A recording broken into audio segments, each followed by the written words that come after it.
What's happening, everybody? This is Nate Neal with the N2F podcast, and I have an awesome guest with me today. It's Colby Cowan. He is the head strength coach and director at F45 Fitness. I want to kind of pick his brain a little bit about where he's been, what he's doing now, how he got to this point in his life, just kind of gain some more perspective from there. I met Colby a couple years ago, relatively, and we aren't necessarily friends, but at the same time, we have become that way because of the podcast. Yeah. So, how you doing today, Colby? Good, man. How are you? Thanks for having me on. Doing great.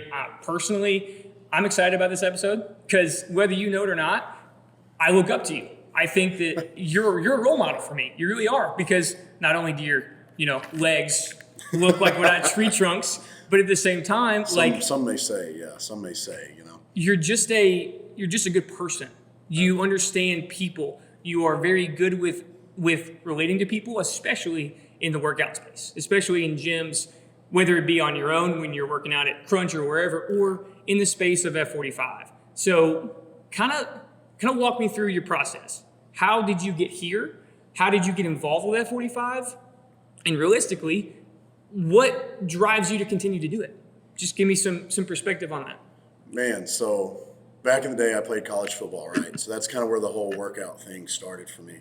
High school, I hated it because I was always the small, weak kid that everyone was stronger than me, and I hated it, right? It is what it is, I wasn't matured yet, Get to college and football workouts, again, still didn't like them because I was always the weak one, And then once football kind of ended, it was kind of like, okay, what do I do now? I can still work out.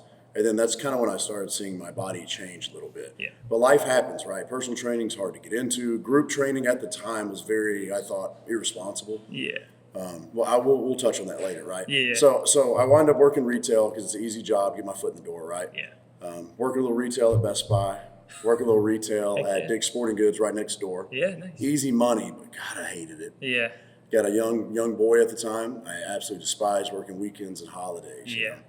My wife started going to some fitness classes that were in Rivergate that were free to the community, Really? It's crazy. That's and cool.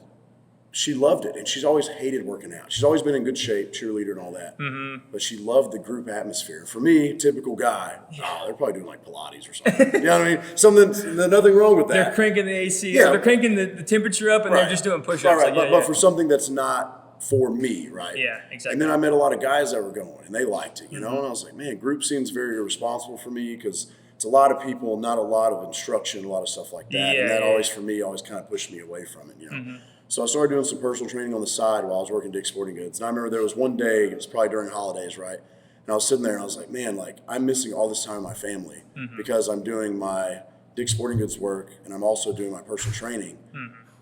And I'm not making any money personal training, but man, I'm really liking it more. I really like it. You know what I mean? I really enjoyed, working at Dick's Sporting Goods was cool. Like I said, it was easy money.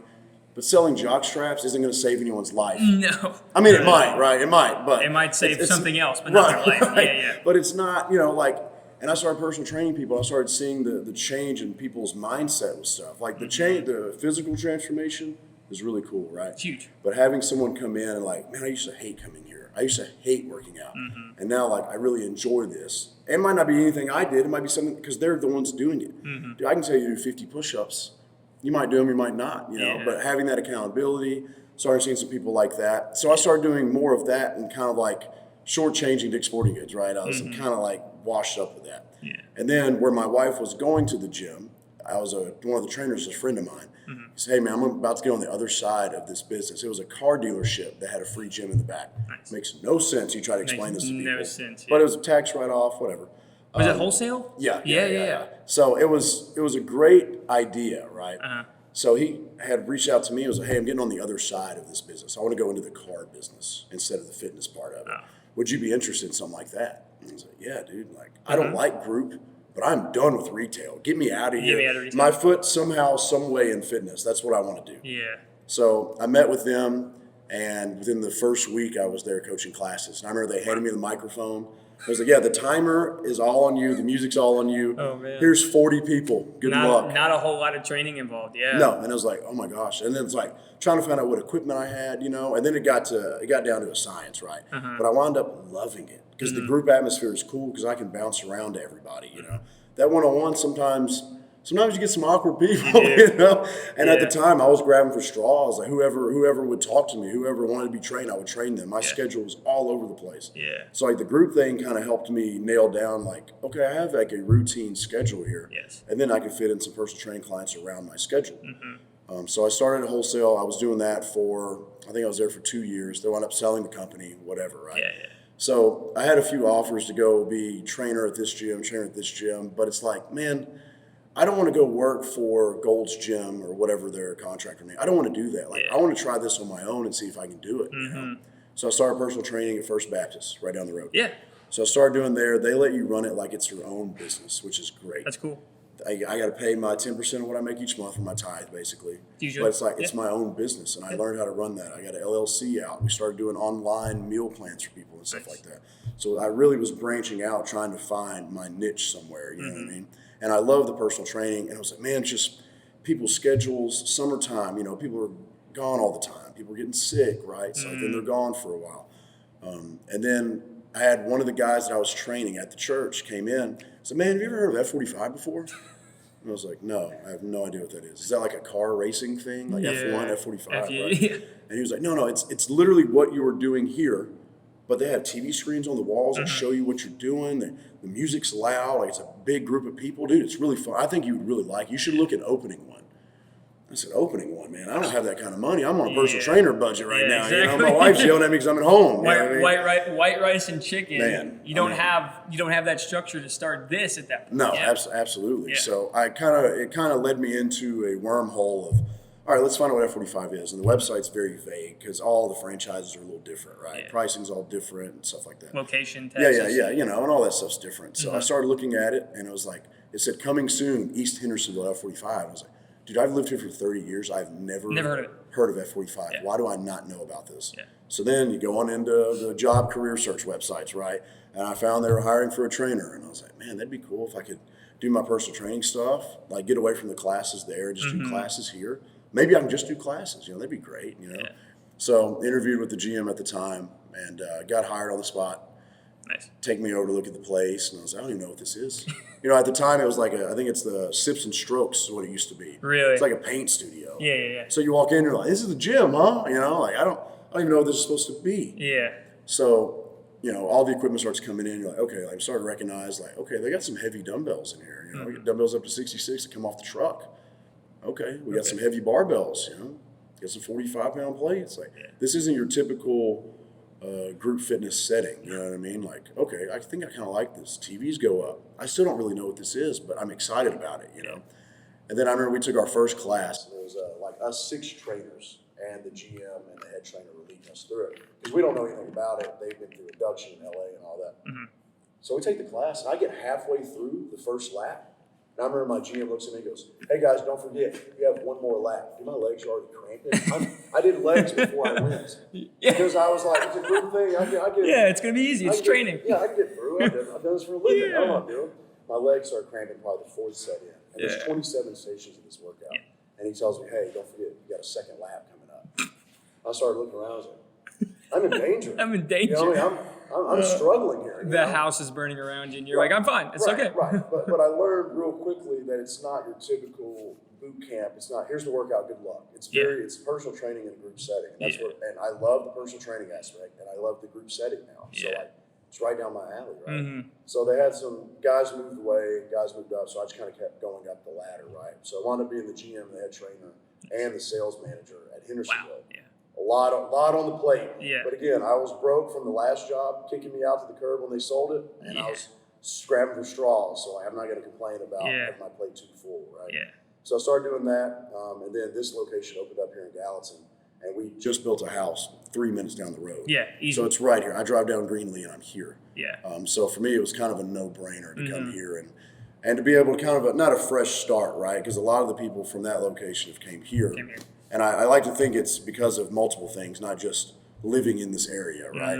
But some of the relationships I made at Hendersonville and all that, and even here already are like, you know, there's people that I go to wedding celebrations for, you know what I mean? Yeah, like I cool. met less than a year ago, you know what I mean? So, but here we are in Gallatin, brand new studio's been open, I think right at a month, something like that. That's awesome. So it's what's the as of right now, what's the amount of people that are here as far as like on a daily basis and the amount of people that are on subscription that are here. Right. What comparatively in a month, how much growth have you guys seen from that? Oh man, dude, the first week that we were allowed to sign people up. Like, hey, you guys are good to go. Card readers working and all that. We had 75 people the first week sign up. That's awesome. Dude, when we opened Hendersonville, we were the first ones in the state. So no one even knew what it was. Like I said, I didn't know what it was. I was working there, you know what I mean? So to have 75 right off the rip, and we've doubled that since we've opened. That's insane. So I mean, it's just growing like crazy, Yeah. which is awesome. I mean, I think it contributes to the staff that's here in place, into the space itself, and to the owners of the studio who are invested in the local market their entire lives, and that's huge for everybody. You know, because marketing standpoint for itself, that's huge just on its own.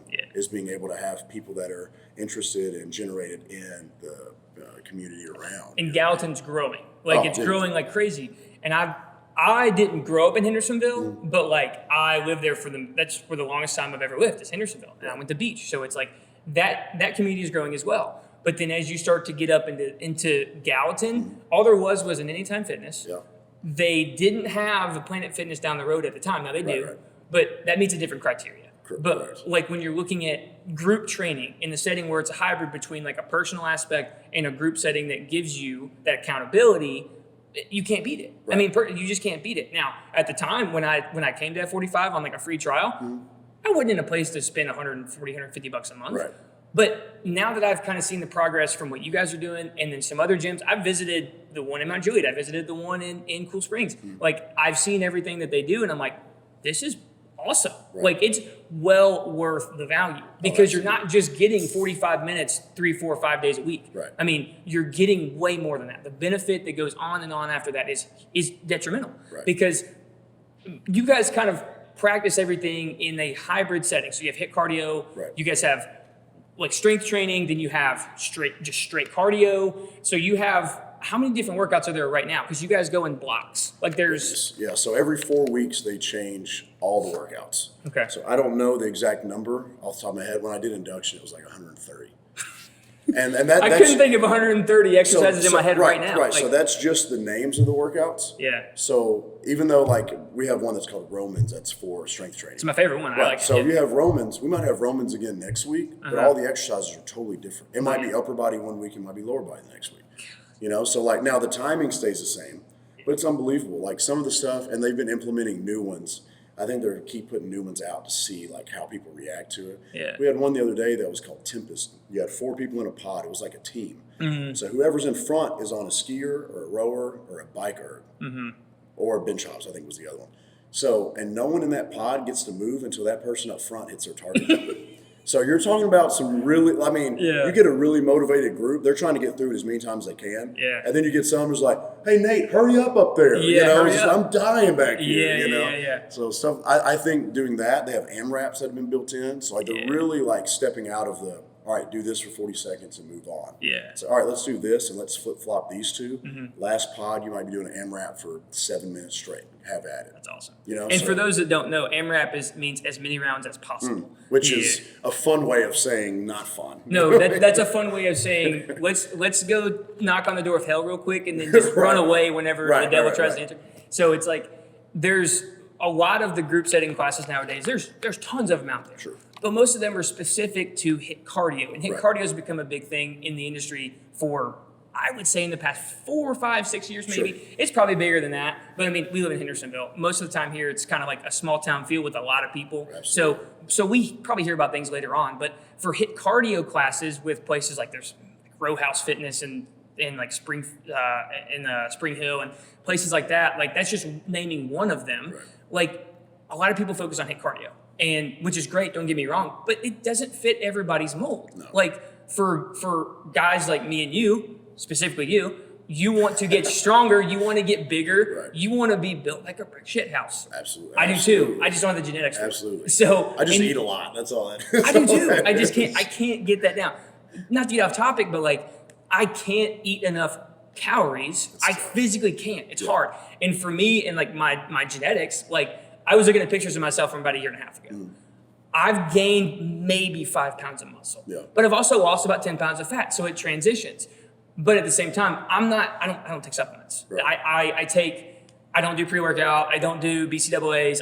I take protein powder and then I take vitamins from trusted sources. I don't just buy them at Walmart. Like I take trusted source vitamins. Right. But for me, it's like, I don't want help. I don't want that type of help. I want to do it on my own. Right. But at the same time, I guess if I want to hit my goals, I probably need to step into that realm at some point because your body always has a threshold. Yeah, because I mean, it is a supplement, right? So we're supplementing what you're already what you're getting, not, yeah, right? you're supplementing what you're getting or what you're not getting. Right. So then you have like green supplements and everything like that. But again, not to get off topic, but that's, same thing. It's not a one size fits all boot. Right. So as far as the training regimen is concerned at F45, it's a, hey, what's your boot size? What size? I mean, let's strap them up and get what you get out of it. So that is, there's in the fitness industry in general, that's just how it should be. There's never a one size fits all. Right. And one thing I always talk about is social media. It is a terrible place to get advice. It really is. And what people are like, well, it's free. I don't have to pay anything. That's why it's free. That doesn't always mean it's good. Because it's not good. So there's certain people I kind of tiptoe around. I find people I really like. Sure. Some of them are funny. Some of them are really, the way they present their message is hilarious. And they're also scientifically correct. True. So I usually follow in that step. But most of the time, to help challenge people in that aspect to keep it away from a one size fits all boot, I think that they should, again, keep their mind open. Keep the mind open to possibilities. Totally agree. There's always possibilities there. I used to think that doing certain exercises were just terrible for your muscles. They were terrible for joints. I was so wrong. I was also 19 years old and thought that we've all been there, man. We've all been there. So, but the social media space this is probably the number one thing that I talk about in this podcast because I am, although on social media, although that's what I do, that's what I want to get to a point where this becomes something big so people do listen in and not for monetary value, just so people have something to hold on to and cling to that makes sense to them. And also it's what they get out of it. It's just not me and you just having conversation. Right. At the end of the day, I enjoy that. I enjoy having conversation and getting some type of feedback from it. Sure. But with social media, you just have to tread lightly. You never know. And the number one thing that you should always, and people in general, that you should always cling on to, find peer-reviewed journals. Like if you hate reading, there's audiobooks on it. Right. Like, so you don't have to sit there and get fed BS from your phone and then think that, oh, that makes sense. He's ripped, he's huge, he's baby oiled up, like he looks like he could be the guy. And you're like, no. Yeah. No, it's image there is great. They have a great image. Right. But the content that they're putting out is not good. It's just not beneficial for anybody. Right. And that's what I think that's what a lot of people struggle with is even like personal trainers on that level as far as like, oh, he looks like he knows what he's doing. He for sure would be a great trainer. Yeah. It's not always the case. Not always the case. I know a lot of guys that know a whole lot of stuff, man, and a whole lot of information about fitness, but they don't apply it to themselves and like they don't get any clients because of that. But man, they know so much. Like it hurts my soul that like people would look at them and think that like, oh, he probably doesn't know what he's talking about. Just because he doesn't, maybe he has the genetics, maybe his diet's not good, but it's unfortunate, but that's just how it is. And social media is that same way, man. This guy looks great. I'm going to do everything he's doing. Well, eggs and oatmeal every day ain't what in his diet. If you eat like a dog and you start being dogmatic about it, right, you might start looking good, but you're going to hate. Oh, absolutely. You're going to hate eating that every day. Yeah, and then having a healthy relationship with food's everything, right? Like eating that same meal every day. For me, it's fine because I'm a routine guy anyway. It doesn't bother me. But like if you're not going to stay on track eating that, then like let's not even dive. Don't even try that. Yeah. Let's try something else. It's got to same with the workouts, right? Like every boot fits differently, right? Like this may work for somebody else. This may not work for this person. Like, and that's how dieting should be too, or mindful eating, whatever you want to call it. Yes, and there's fads out there. There's keto. There's carb free, and it's like there's a reason that those micro units and macro units are important. Like you can't go without any of them. Right. If you go without one of them or multiple of them, you are going to start running into issues with your body that even your hormones can't suppress that. They can't change. Right. In that aspect, because they need those micro units or macro units to function in the first place. So, like, I see people online. It's like, oh, I'm vegan. They look sick. They don't look like they are. They look healthy. They're not overweight for the most part, but they don't look right. Yeah. And then people that are on like carnivore diets, they look a little bit too juiced up. I mean, like, so you got to find that happy medium. Right. So you have to figure out for yourself. And again, it's not a one size fits all boot. I mean, you have to really dive into yourself. And it's about experimentation. Unless you go and spend hundreds of dollars for blood tests and things of that nature, which most people don't have the funds to just go out and do that. No. But if you're going to go do that, great. That's a fast track to help you figure out what you need to do. Right. But if you don't have that or to have that desire to do that, experiment. Right. There's nothing wrong with you gaining 2 pounds. No. There's nothing wrong with that. No. If it's a good 2 pounds, right? If you notice that you're gaining a little bit more fat here or there, kind of adjust that diet. Or, hey, if you notice that, maybe my muscles are too tight, they're too tense. Right. You implement something like stretching and or eating foods that are going to be low in like turmeric and places like that are going to help with inflammation. Right. Like you have to kind of tread lightly, same thing. But most of the time people read what's on or see what's on social media and they're like, that's it. That's what I'm doing. Sure. I'm gonna look just like that because I'm gonna eat everything he eats. I'm gonna do everything he does. I'm gonna do. In 6 months I'll be bench pressing 305. It's like and that's not the case. Yeah. I've tried to bench 305 for 6 years now. Not even close. Not even gonna get close. I have somebody go ask me like, well, how long did it take you to look like that?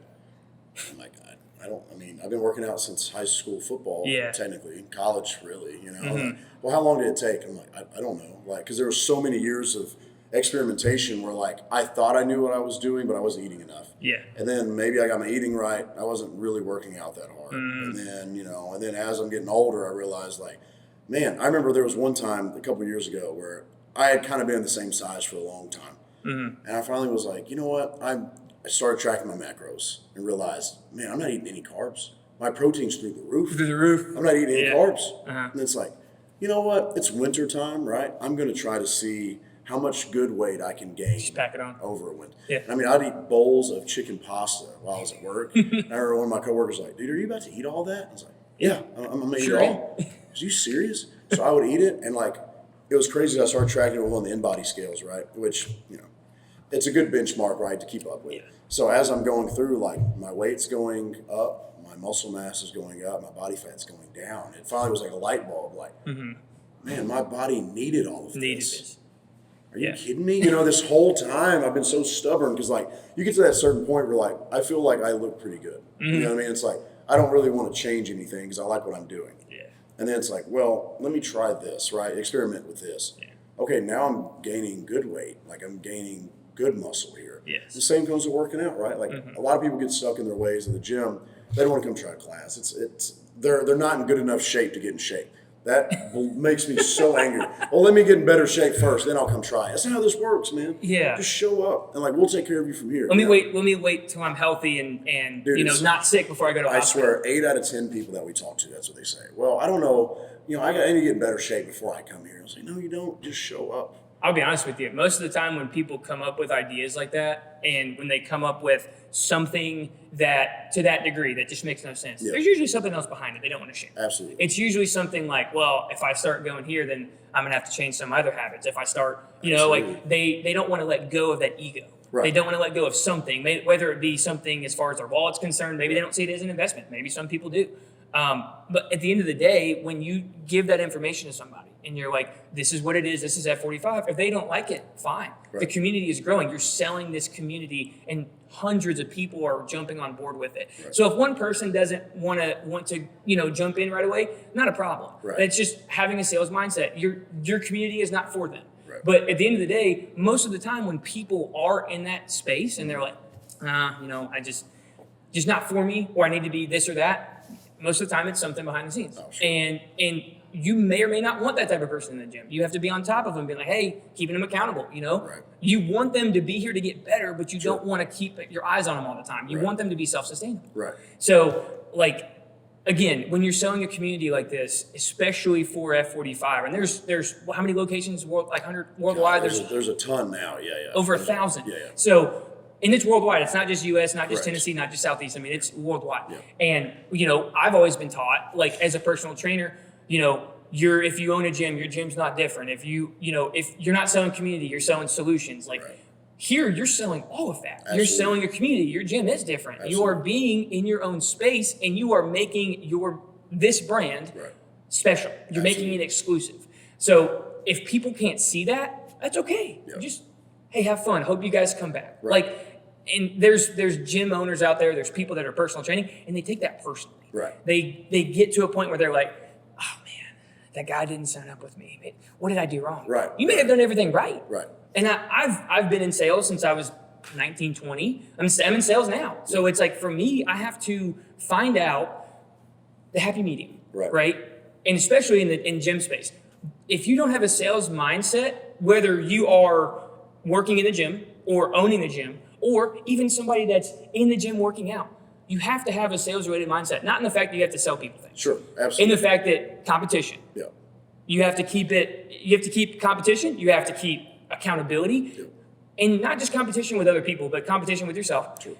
And you can't take anything personally. There's too many people out here that take stuff personally. Oh, yeah. If you're in the gym and you're not doing exercise right, and somebody gives you a correction, Right. they're not trying to judge you. They were just trying to tell you, hey, I noticed this is what you're doing wrong. I just want to prevent you from getting injured. Right. They're looking out for you. So, and you might see that here, you may not. But I feel like in every space, no matter what gym you're in, people take stuff really personally. True. And that goes back to the social media thing. They put too much investment into their phone. They put too much investment into the things around them. So then when somebody does correct them, they're like, oh, well, that's wrong. I saw this here and there. And Right. it's like, Right. that was wrong from the beginning. You just drank that Kool-Aid and it wasn't beneficial for you. Right. So, And that's a big part of like what we do here, and that's what I love about it. You know, a lot of the other boutique gyms or whatever, it's kind of like, hey, good job, a lot of motivation, Yeah. stuff like that. But it's not like Tuesdays and Thursdays when we're lifting weights in here. Like I really personal train, right? So, Yes. hey, hips here, back to your neutral spine. A lot Okay, of good cues. And then Yeah. then I'm floating into somebody else. You know what I mean? But it's constantly keeping a watchful eye. One of my employees made fun of me the other day. He was like, "You always look like you're thinking about something." I was like, "I am. I got 12 people in here, and I'm trying to make sure like everyone's got everything correct enough, right? Like it's one of those things like you look up and you got 5 seconds. Like, well, I'll get her next time come around. You know what I mean? Next time on the next set. You know, whether it might be something very small, that might be something simple cue. You know, where if you're doing an overhead press, your head goes through the window at the top. So never thought of that. Boom, light bulb, right? That person gets it now. Now I can move on to somebody else. You know. And I think that's really what separates F45 from a lot of these other boutique places too. Yes. That ability to personal train in a group setting. That's what I love about it. That's awesome. And, you know, you look at like the ergonomics of things and how people's bodies move and the physiology behind it. Right. And again, like I said earlier, you're selling a solution. Well, part of that solution, you're also an engineer in a way because you're helping people structure their bodies to withstand certain aspects, whether they play an athletic sport, whether they just want to be healthy, whether they just want to look good on the beach, right? You are selling a product and you're trying to structure their body and engineer it the way that they see fit. You're just a proponent of that. Right. So, but if they're doing something wrong, let's say they slip a disc, let's say they hurt their shoulder. They're under a canceled construction for however long that takes for them to recover. Right. So now you're not selling a solution. Now you're trying to manage an injury, which is completely different. Sure. That is not selling a solution. That is, okay, we got a problem. Now we're problem solving, but that's what you want to avoid. So, absolutely. and again, you go back to the people that are social media or whoever, and you see those people and they're giving wrong advice, take it with a grain of salt. Sure. I mean, I don't want to sound like a broken record, but especially at an F45 or places like this, if you're somebody that wants to get into the gym and you want good instruction, scientific-based instruction, find that first, whether it be an F45 or somewhere else. Don't look at just what you see in perspective just because somebody looks good. So I like the model. I like that 45. I really, really enjoy it. Yeah. Eventually, this would be something where if investing wise, I would love to invest in something like this because I feel like it would be a life-changing experience for other people. Oh, absolutely. And I would be part of that process to help, create and solve those solutions for people. Right. So kind of talk to me a little bit about, so FXE Wrestling, you're also a head trainer there, correct? No, I'm just a student there. You're just a student? I'm just a student there. Okay. Yeah, so I'm getting into the professional wrestling world right now. Yeah. So it's something that I've watched since I was a little kid. It's Yeah. something that I've always wanted to do. You seem passionate about it, I am, honestly. and life happens, right? Like I was playing college football again. Like I got to that point, like, okay, what do I do now? I remember I wrote a paper freshman year in high school. And it was like, what do you want to do when you get older? Like, what is your long-term career goal? Yeah. If you could name anything, what would it do? And I wrote 2 of them. I wrote one on being a professional wrestler and one being a professional football player. Well, football player was cooler to talk about, right? So I used that one and threw the professional wrestling one away. Yeah. And but it always kind of stuck in the back of my head, right? And me and my buddies watched it growing up, wrestled on the trampoline like everyone else did, Like, hey, don't try this at home. Hey, let's go try that on the trampoline, right? Yeah. Immediately, right? So we were doing that for a while, and I had a good friend of mine that passed away freshman year in high school. We always watched it. He had a brother named Greg. His name was Andy. We always watched it growing up. He got really sick in the hospital. He had a Make-A-Wish. He wanted to go see WrestleMania 20. That's his Make-A-Wish thing, right? Yeah. Unfortunately, he passed before the Make-A-Wish was granted. They granted it. We were excited about going. Yeah. He wound up passing before. Man. So his family, because I was close with all of them, was like, hey, like, we want you to go for Andy. And I was like, hey, like, that's his ticket. That's it, yeah, not my ticket. I don't want to do this. Yeah. Like, of course I want to go. Yeah. But, like, there's boundaries here, right? Yeah. And they're like, no, he would want you to go, so he wants you to go. So I got to go to WrestleMania 20 at Madison Square Garden in New What year York. was that? It was probably like 02, 03. That was probably like prime Somewhere around MSG. Like that's like a huge venue. Like the who's who is the there. main event was Shawn Michaels against Triple H against Chris Benoit. I don't know if I can say his name or not. Yeah, don't Google him.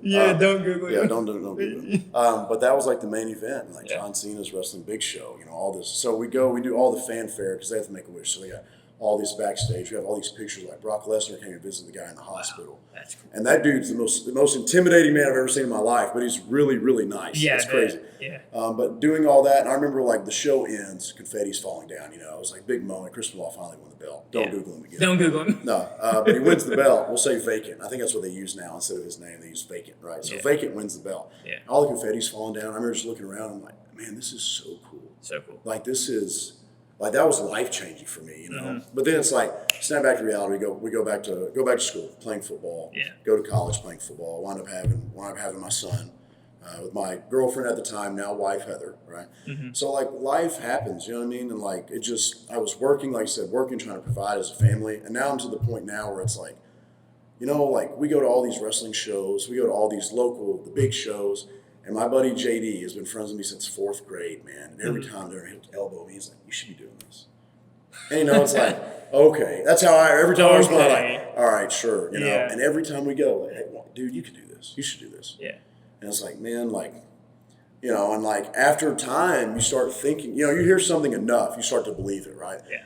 So over time, I was like, man, like, I don't know, maybe I could do this.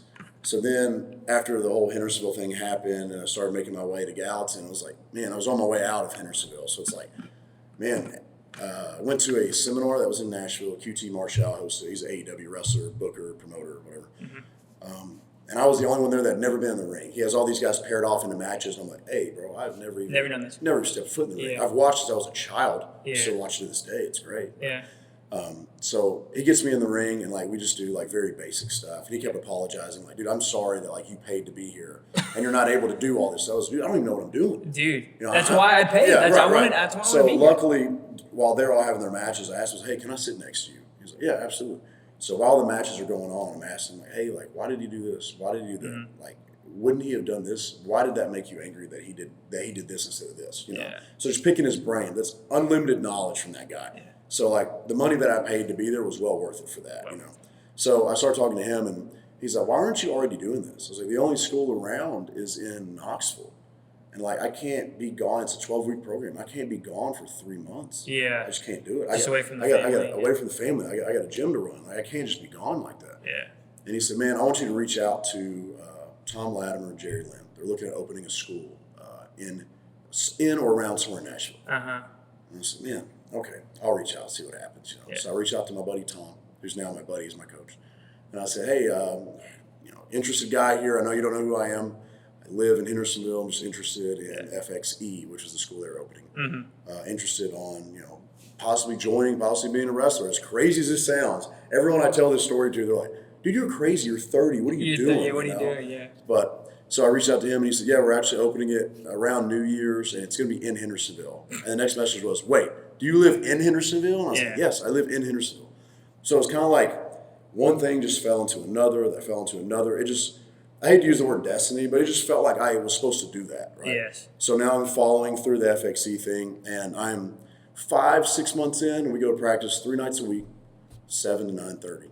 So I'll get up, work here 5 to 10, go personal train a couple people, work out, go home, try to spend some family time. It usually turns into my nap, Yeah. Take a nap, and then I go to practice. That's my Monday, Wednesday, Friday. Yeah. So it's 7 to 10, maybe earlier, And your family's supportive of that too, I imagine. Absolutely. My wife is, I don't know how she puts up with me and these crazy ideas, but I think she understands like the passion that's behind it. Like, and she's always been supportive of everything I do. I can tell her like, hey, I think I'm gonna start a roofing company. She's like, what do you know about roofing? A roofing company? Like nothing, but I'll figure it out. I'm a strong guy and I have resources. She's like, okay, if that's what you want to do, that's how she's always been. So, I mean, it was no surprise when she was like, okay.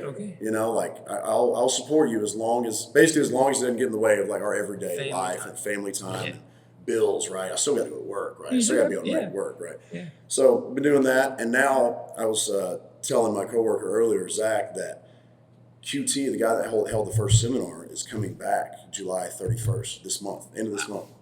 Reaches out to me on Instagram, doesn't follow me. We've talked back and forth after the seminar. Yeah. So, hey man, just wanted to ask if you're interested in coming to the seminar. I don't know if the school had said yes or no to letting you guys come, but just wanted to reach out first. Mm-hmm. I was like, yeah, I mean, I think I'm going to come again, Mm-hmm. And one thing led to another, and was like, hey man, if you do well here, like there might be something quickly lined up for you afterwards. That's cool. So it's like, and again, I'm going to go into it not expecting a lot. Like I can't go into expectations. I've only done this for 5 months. There's guys that have been doing it for 12 years that are the same boat I am, right? Yeah. So it's one of those. Jeff Jarrett told me a while ago. It was like going to Nashville. You can find a lot of good musicians sitting on the street side. Yes.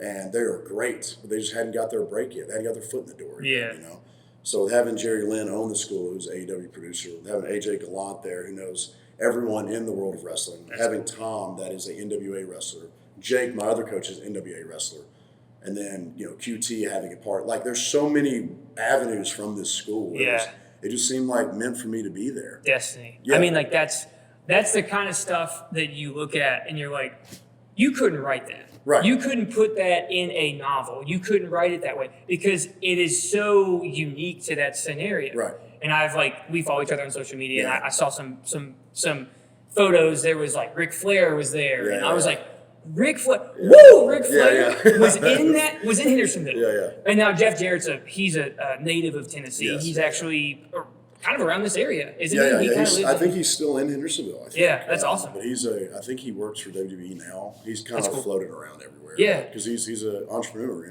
So. When those type of big names just come into a brand new wrestling gym in Hendersonville, that's so cool.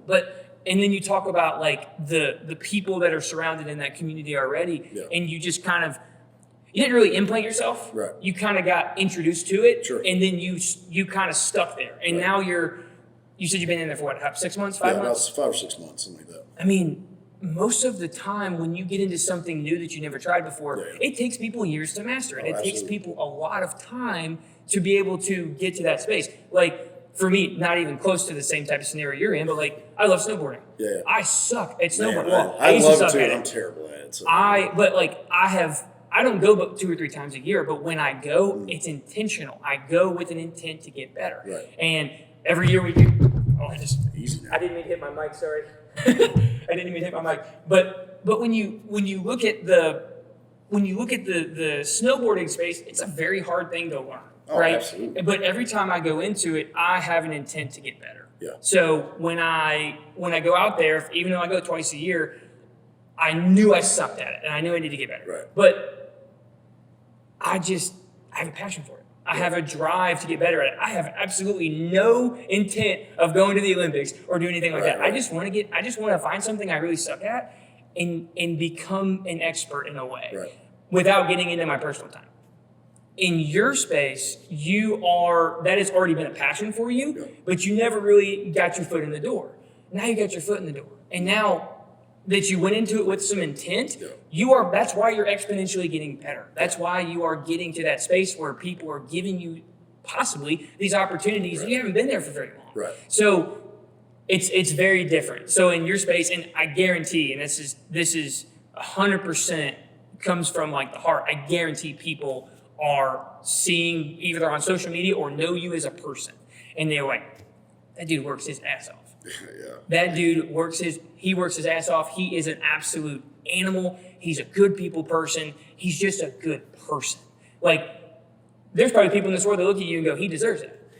I don't think anybody deserves anything. Right. I But, totally agree. But there's people that you meet and you're like, if that man doesn't get that, if he doesn't go here, I'm living outside and vicariously, I would be mad for you. Yeah. Because just the little bit I know about you, just a great person. And if you pair that with having a drive and a discipline and a passion to cling on to, it's really hard to lose. You may not get exactly where you want to be, but it's really hard to lose. And everything I do is very intense, right? Like everything I do, I work with very hard intent on. Like when I started training at wholesale, I didn't really know what I was doing, right? But like I wanted to make sure like I was good enough for these people, you know what I mean? And then same thing, move on to personal training. Like, I want to make sure I know my stuff, so like people don't look at me. I don't have this fraud syndrome, right? Like I want to make sure I'm good at this. I'm good at people. I'm good at talking to people already. Like I want to be knowledgeable with this stuff. And I'm very good at like if I don't know, I will tell you. I'm not sure. Like I will look it up. I'll look into it, but I don't know. It's okay. And I think that goes a long way in fitness too. Sidebar there, but I think just telling people like I'm not 100% sure. Like let me find out, or let me do some research on it, and I'll find out. But then like with the whole wrestling thing, like I'm a very regimented person. I eat the same thing every day. I eat about the same time every day. I lift about the same time every day. My schedule is the same every week. It's just what I do, you know. So wait, you don't shock the body or shock the muscles? Do you know what I'm talking about? Yes. Sometimes I'll go for the bench and do leg raises. You never know. You never know. You know what I mean? But like being very intent on that stuff, and that's how I've always been. I had a buddy of mine send me this long Facebook message. Chris Williams sent me this long Facebook message the other day. And that's what it said. It was like, dude, like I remember when you weren't even a trainer, and now like you're top dog in the area. You weren't even a wrestler, and now like you're top dog of the school. Somebody said, you know what I mean? So like it's just, and I don't think of it like, well, that's just how I am. It's just how I am. Like I just work very intently on everything that I do. Yeah. And I mean, because I got a family to provide for, and I got a lot of people supporting me. So like I'd be a fool to not prove them right. You know what I mean? You are, and there's multiple types of people, but there's a lot of people in this world that they have their niche and they have that thing. Yeah. And when they pair that with structure and discipline, take off. Yeah. Like they're gone. And they're completely they are on a spectrum that people cannot reckon. They're on a wavelength, they're on an RPM that people just can't keep up with. Right. There's some people that have structure, just never have found their niche yet. Right. And that's okay. That's okay, Okay. If you're not there, that's fine. That's what life is. If you can't find your niche, that's okay. Right. But if you pair that with structure and you pair that with discipline, you're going to find an avenue of success. Yeah. You're going to have hardship. You're going to have things in your life that come up that, quite frankly, suck. Absolutely. Right? And I had a podcast episode that talked about kind of manifesting something that sucks to offset something that comes into your life that might suck a little bit more, but you get away from, like, if you can, that's what discipline and structure is. Yeah. Sometimes you're going to do things that suck. But beneficially, they're going to get your mind off of things that probably suck a little bit more than what you're going through right now. Yeah, so in the space where when I meet people, just in the conversation over an hour and a half for the podcast, just from what they tell me and the passions that they have, usually the recurring theme is they found their niche, they found their design, they found what they're made for, and they pair that with structure and discipline, and they're just taking off. Right. And that's why they're in positions that they're in. And now there's even people that run on a different RPM where they found their niche. You have found two niches. You have found a niche in the gym, and then you found a niche in wrestling, and you're taking off with both of them. So again, getting to an upper echelon, what it takes, obviously, discipline, having a discipline and structure, but then when you find that niche, you devote just about all your time to it. That's not just being in the gym or looking at content. I mean, that's realistically finding the next best avenue. Because fitness industry changes, like just about everything else does. Absolutely. And we have definitely recognized that over the past couple of years. It has changed dramatically. Absolutely. And we've seen from the health side benefits of it, like, although be it, COVID was not fun. And a lot of our good friends and personal people that were close to us passed, and it was awful. But you kind of look at, 5 years prior to that, what was that person do? Were they kind of sitting on the couch and just eating Cheetos? And that's their thing. It's whatever. No judgment there. But what would have been different if they had stepped their foot into a gym? Right. What would have been different if they had stepped their foot into or been in the presence of somebody that knew what they were talking about and could help them? Right. Because as we know it, like with the disease like that, with comorbidities that are not very healthy for people that are heavier and or non-active, it took a toll on those people. Yeah. And I'm not saying it didn't take a toll on people that were healthy and active. Right. But the numbers were showing that was something that hurt a lot of people. Right. And I think back in like the 80s and 90s, obviously you had like the Arnold era and everything, which was awesome, to be honest with you. Yeah. The 2020s is 10 times that amount. There's 10 times the amount of people working out now than there were in the 80s. Oh, absolutely. 100%. So I think we're getting to an area where we're kind of being more inclusive with people in that aspect and kind of getting people in the door as far as like working out for the first time. I mean, I know people that are in their 40s and never, ever step foot in the gym. Right. They may have gone on a jog every once in a while. They go on a walk, which is good for your health. Or go into the $10 a month gym and kind of do whatever and then leave. You're talking about me right now.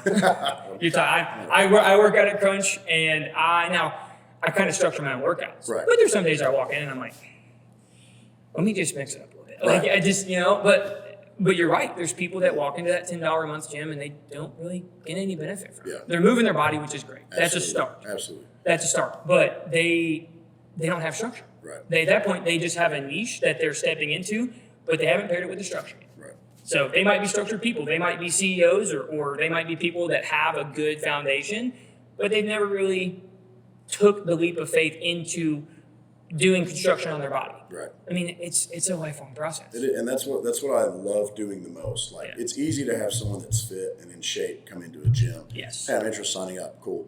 But like, if I get a lady that comes in that's super overweight and super uncomfortable, That's awesome. like, I want to make them feel very comfortable because I know they're uncomfortable. You can just look at someone's Look at face, tell it, and they come in, they enjoy it, right? They're dying. That's fine. We all die during workouts. It's all just different levels to it. You know what I mean? Yeah. So then, they come in, and then they come back, and then they come back again, and then next thing you know, they're signing up, and then they start seeing results, and then their mindset starts changing. They start bringing in their friends that have never worked out before. That's awesome. And then it's, I was 400 pounds when I first started coming in, and now I'm down to whatever. Like, that could be you next. It's a victory story. It is. So Yeah. then, like, it keeps, snowballing after that. And that's the best thing about this job. Yeah. You get to hear, not only hear, but you get to experience and have a hand in that victory story. Absolutely. Like, you can't buy that. No. I don't care if this gym is $1,000 a month. Right, You right, cannot buy that. No. And we're in a generation of instant gratification, instant gratitude. We always want to have people say thank you and you're awesome and this and that. It's like, you're probably going to hear that maybe once or twice a month, Right. to be honest with you. And that's from people that are already close to you, like family, wife, fiance, whoever. And that's the only people you hear it from. You don't typically hear that type of gratitude from just people on the street. Sure. Except if you are being in a scenario or providing a solution for people that are very grateful for that. Right. You probably hear it all the time. Yeah. You probably, every day, you probably hear, thanks, man. Thanks, I you're tell awesome. you, Thank everyone that leaves here every day, they say, "Hey, thank you guys," and they're on the way out. Hey, thank you for pushing me, whatever. Yeah. And like, it's so cool to hear. It's minute, but it makes a huge difference. Oh, absolutely. You can't buy gratitude. You can't buy gratitude. You can't buy thank yous. Right. That's just something those are little pieces, kind of like brownie points. They keep you invested in doing that. Right. Although be it very small, that's something I will speak volumes about. And I mean, it's all about building relationships, right? Yes. More than anything, it's about building relationships. Yeah. Like, this person may not be having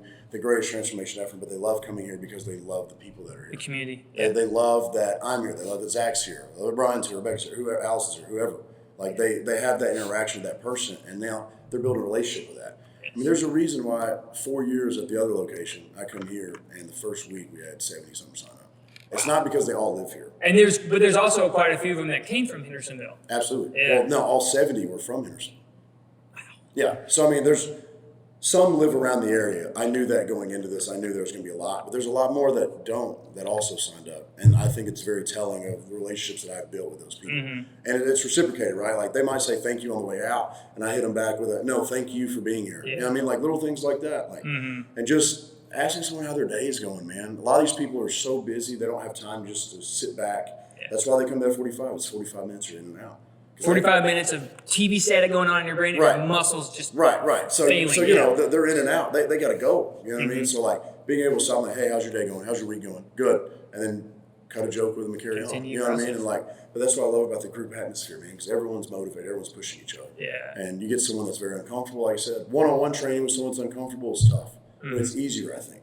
Yeah. I think when you get them in a group and they start looking around at some of these animals we have in here, they're like, oh my God, I'm not. I can't do that. You know, it's like, hey, like stop even paying attention. Like, Yeah. just do what you can do, and like we'll day by day, right? Like day by day is a new battle. You know what I mean? Yeah. But that's the best thing about this programming and like working in a group setting like F45, man.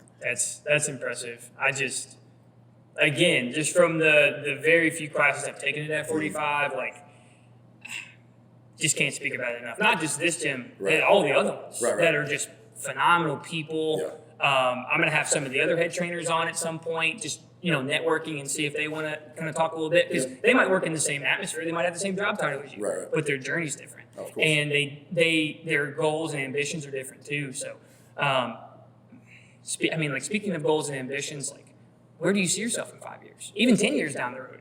If you've thought, I know you've probably thought about that in some aspect, but exactly where? Like, to a T, not just, I want to be here. Like, details. So the plan here is to open multiple locations. Uh-huh. I want to run multiple locations. Okay. That's the 5-year plan, I'll say. Now, if this whole wrestling thing takes off like I want it to, then I'll be doing that full time. Yeah. You know what I mean? Like, but that's such a, it's still a dream, right? Like I'm still working as hard at it as I am this, but it's still a dream, right? Realistically, I'm running multiples of these all around the Nashville area, or Tennessee area, I guess. But being regional manager or whatever, popping in every now and then, checking on the studio, stuff like that. Yeah. That's a realistic goal. But yeah, if this pro wrestling thing takes off, man, like you might see me on the road more than anything. You know what I mean? So I don't know, but that's the goal that I have in mind right now. That's what I work on every day, something like that. And getting better at training people. So like whenever we do open more, like I need to send somebody over there to run another one or whatever I need to do. I need to get better at stuff like that. But it's stuff that I work on intently. You know what I mean? So, Yeah, so you, I think Johnny Manziel said this, which not a big Johnny Manziel fan. I used to be but, a huge fan, man. Yeah, Huge fan. he is a incredible athlete. He's got some demons. Of course. He's got some vices. Of course. He's got things that, he's got the potential. Like, he's got the potential to play wherever he wanted. Right. He just doesn't have it. He doesn't have it up here between the ears. Right. But he said something. It was like, if your goals, or if people aren't laughing at your goals and ambitions, then their goals and ambitions are wrong. Something along those lines. Don't quote me on that because that's copyright infringement. I like that. Exactly. But like, if your goals and ambitions are not being laughed at or people are judging them, Right. they're too small. Because like, as human beings, like, we just accomplish so much and we take it for granted. Right. Have you seen, and I actually talked about this in the last podcast because I'm like fully invested. Yeah. Have you seen the documentary 14 Peaks? I have not. 14 Peaks. 14 Peaks. So there's a guy, his name is Nims Burja. He's from Nepal. He was in the Nepali army, I think, or some type of not special forces, but he was in the military in Nepal. Okay. And he actually signed up to become what's called a Gurkha. And they are special forces in like I forgot what region they're in, but they're a special forces class. Okay. He got out of the military and he said, okay, I want to do something big. His dreams and ambitions were so big that people were like, you're crazy. Like Right. So when I tell you the part of what he does, it's so crazy, you're going to be like, there's no way. Yeah. So being from Nepal, mountain climbing is a huge aspect of their career, not career, but some of them are like, Sherpas, and that is their career. They take people up the mountain, but he didn't want to just climb. He didn't just want to be there. He didn't want to just say, oh, okay, I got to the top of whatever. Right. So this man's so crazy that he had not very much money in his bank account. He didn't have a whole lot of resources, didn't have anybody backing him on this. He was like, what's the record for the 14 highest peaks in the world that you can climb? 14 highest. Like, that's like 10,000 plus meters. It's more than I can count. So 10,000 plus meters. And he's like, how do I start this? Dude had no resources. He just got out of the Gurkhas. I think he actually left the Gurkhas to do this. Like, he was in the middle of a special forces operation and was like, after this is done, I'm out. Wow. So, he's making decent money, but he didn't have that kind of money, right? So he basically was like, I'm going to do this. told his mom, told his brothers, told his family. His brothers actually like rejected him for a while. Like, you're leaving the Gurkhas? You've been in the Gurkhas for your whole life. Why are you leaving now? Like, and he's like, because this is what I'm going to do. I'm going to change people's lives. I'm not changing anybody's life right now. I'm taking people's heads off right now. I like that. So he said, I'm not changing anybody's life right now. I'm a savage. I don't want to be a savage anymore. So he went in front of government officials all around the Nepal and other countries and was getting the investment to do this. I mean, I forgot the amount of money it took. It was ungodly. Like, it was like, probably took 5 people, 5 years of your income to get to that amount of money. And he's trying to get it built up in like a year, 6 months to a year. He gets the funding and he starts on this journey to climb 14 of the highest peaks in the world, like Everest, K2. There's nuts. I mean, there's literally like, just think about like the flight to get there. Yeah. Think about the resources you need to get up the mountain, like the oxygen tanks and the food and the tents and it's not just a 6-hour trek and back down like people go on a little hike. I mean, it takes a couple of days to get up and down. So you have to camp on the mountain. So he climbs those 14 peaks in about 7 months. The original record was 7 years. And he had a plan to do it in 4 to 5 months, but his mom was terminally ill, so he had to take breaks and see her. Darn. But I'm like, that's crazy. 7 months? So each trek for him, like for normal people, you're there for about 5 days. Right. You're at base camp, you go to another camp, and then you kind of climb up and come back down. Like, he was climbing like some of the highest peaks in the world in like 2 days. Like, he would go to base camp, climb and come back down in he would climb and then get halfway down at one point, camp, and then come back down the next day. He was doing some of them that, the top, 10 through 14 that aren't as high. He was doing those in one day. At one point, he climbed 3 of the highest peaks in 1 week. So they were showing some of the side of him that was, kind of unrealistic. But, he has double the amount of oxygen that the human body can contain. So he went without oxygen in what's called, a death zone for, where you cannot supposed to live for more than 3 or 4 minutes without oxygen. He was up there for half hour. Now, he got what's called haze, where you hallucinate and see all this stuff. Right. Once you get haze, you're pretty much pronounced dead. Your brain, there people will say that when you have haze, you're pretty much dead, but your brain is still functioning because you're hallucinating. Right. No, he lived. He lived right through it. And then because he climbed up the mountain, and then they came back down. That night when they were going to bed, they said, "Hey, there's a guy stuck on the mountain." Nobody else wanted to go get him. He did.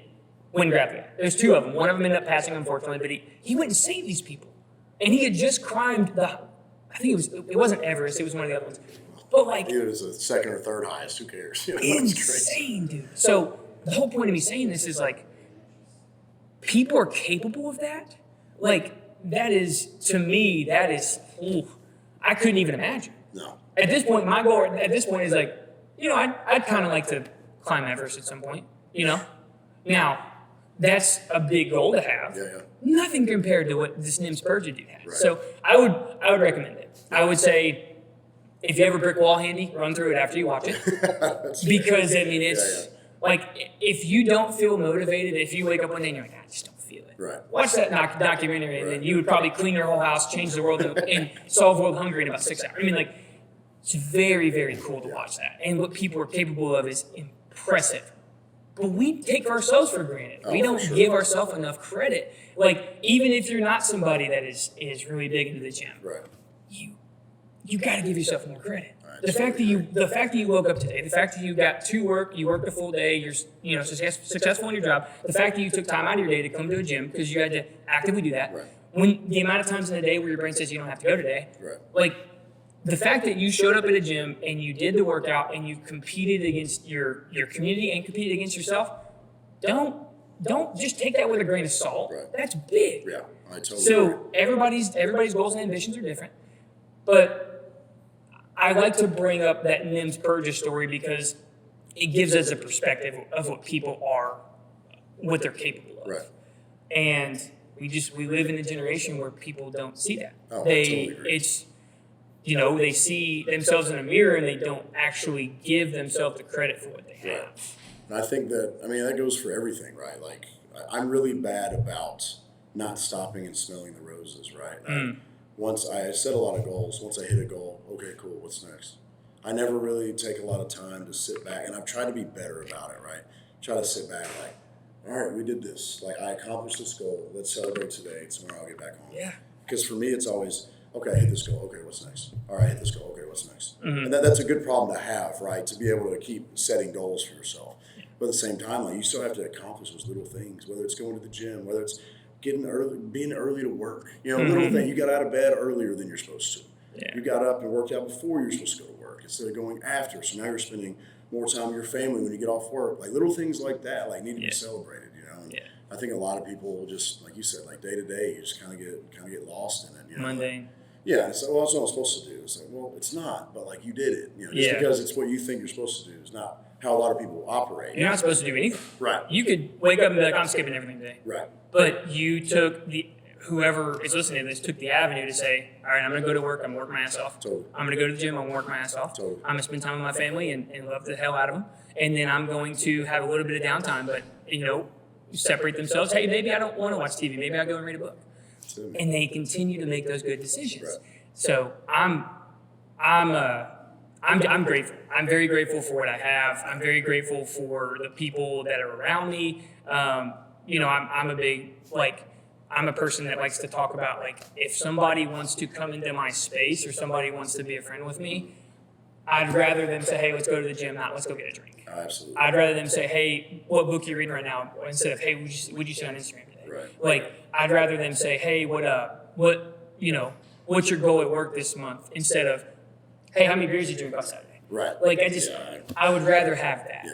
And I invite anybody to come into my space and everybody should be that way. Invite everybody. It doesn't matter what your social views are, political views. Like, I would love to just have friends of all different scenarios and just pick their brain a little bit. I mean, that's just passing it back to the next person and meeting new people, and that's a huge, that's life. Yeah. So we, with the podcast and everything, like the goal, again, no monetary value involved. My goal is to meet as many awesome people as possible. You're one of those people. And I appreciate you, and I appreciate you sharing your story. Is there anything that you want to bring up? Is there like a mantra that you live by? I know you kind of mentioned some things like stop and smell the roses or anything like that, but or just things that you said that you kind of live by. What is like that thing that you live by, that slogan, the mantra, whatever it is that just pushes you every day? Man, so Lil Wayne said it a long time ago. Big Lil Wayne fan, right? Yeah. I'm not going to say anything crazy, but yeah. There's a small quote that he said, and it says, work hard, be somebody. It's simple, right? It's simple, because we all work hard, right? But like, why don't we be somebody? Yeah. I don't want to be just another guy. Like, I want to be somebody, so like, I'm going to work hard, and I'm going to be somebody. And like, just simple, like laying in bed, like, man, I don't want to get up right now. It's like, work hard, like, be somebody. Be somebody. Right, I got to get up. I got to get up. Just little things like that. Yeah. And obviously every Kobe Bryant quote of all time.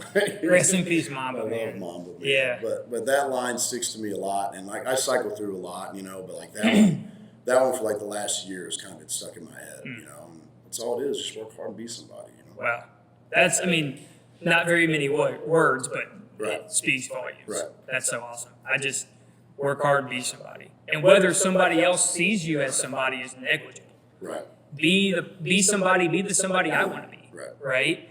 So I really appreciate you coming on the podcast, and I appreciate what you do at F45. I'm living vicariously through you, through FXE. Like, I'm not even a wrestler, but I think that whole environment is so awesome, and it's your journey. It's awesome. I'm very thankful for all of it. So yeah. I'm very excited. Well, where can people find you on social media? How do people get involved with F45? How do people get involved with FXE? Is there anything you want to share with them? Everything on Instagram. My Instagram is @swagmore_. Swagmore. Yeah. It's a nickname. I'll put it in the description. It's a nickname. We'll do it on part 2. We're going to have a part 2 I'll go on into this. that on part 2. That's my Twitter. And then FXE Wrestling is on Instagram also. Okay. You can tag all that in there. I'll put all the tags on the video for sure. It's all on my page too. So we'll have our first show at the end of summer, hopefully. Okay. So hopefully anyone that's watching this come out and check your boy out. Yeah, I have friends that are big like wrestling fans too. Yeah. So they I'll let them know too, because I got a small community of people that even if it's not something they're interested in, maybe they want to learn more about it. Right. It's awesome, man. I really appreciate it, dude. It's been such a good time. We're gonna have part 2 whenever you're a professional wrestler, or when you own the F45 franchise in the state of Tennessee. Yeah, we'll see, man. We'll see. Cool. I appreciate you guys. Love y'all, and have a great rest of your day.